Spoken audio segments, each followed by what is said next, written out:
you? I'm Gwen Stacy. In our continuing series, I'd like to revisit a group we touched on only briefly in the past, the Spider People.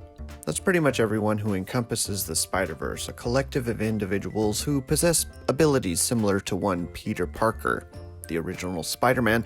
We did characters like the spectacular Spider-Ham, Peter Porker, as well as the Spider-Mech armor of Penny Parker. So I decided we should keep going with the lineup and go beyond that to dive into the who's who of the Spider-Verse, and trust me, there's a lot of them. And for this part, we'll be talking about Spider-Gwen, or Spider-Woman, or I guess she's called Ghost Spider now? In the 616 Marvel continuity, Gwendolyn Stacy was a love interest for Peter Parker after Mary Jane had left the picture. She was a wholesome girl, the daughter of a police captain, George Stacy. However, the elements holding her life in the Marvel continuity at the time were hanging by a thread. First, with the brutal murder of her father, who died pushing a young boy to safety from falling debris as the result of a battle between Dr. Octopus and Spider-Man. The death of her father caused a rift in their romance, and for a time she had left for Europe to deal with her loss.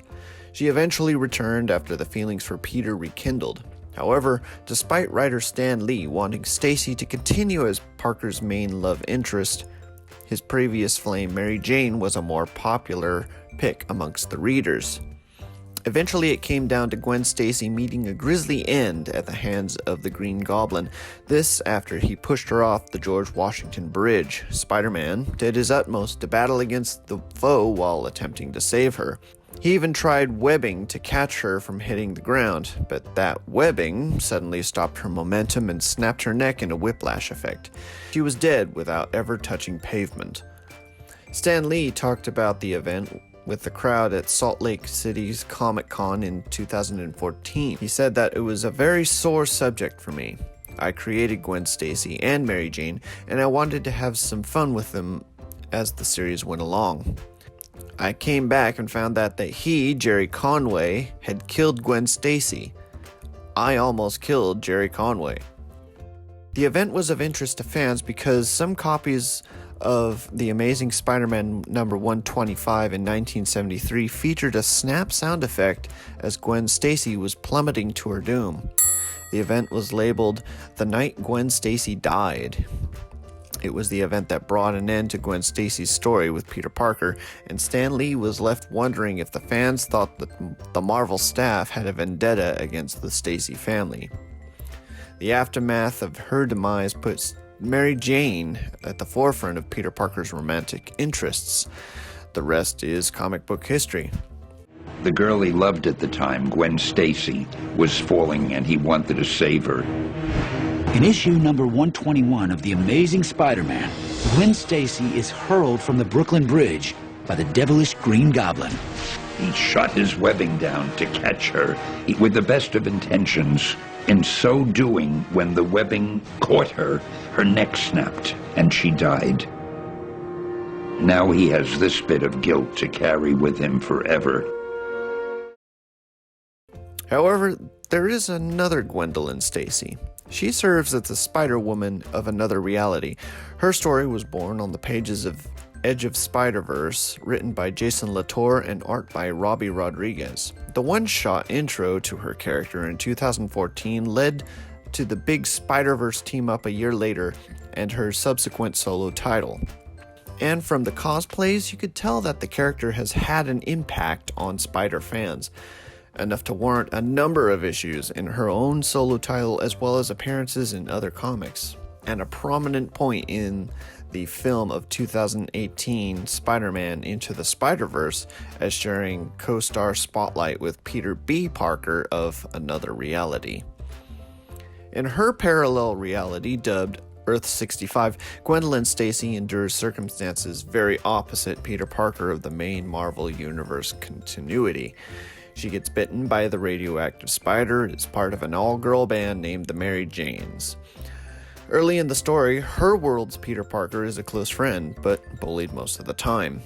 He takes a lizard formula to become stronger, and it transforms him just as it did the lizard formula of the Marvel 616 version with Kurt Connors.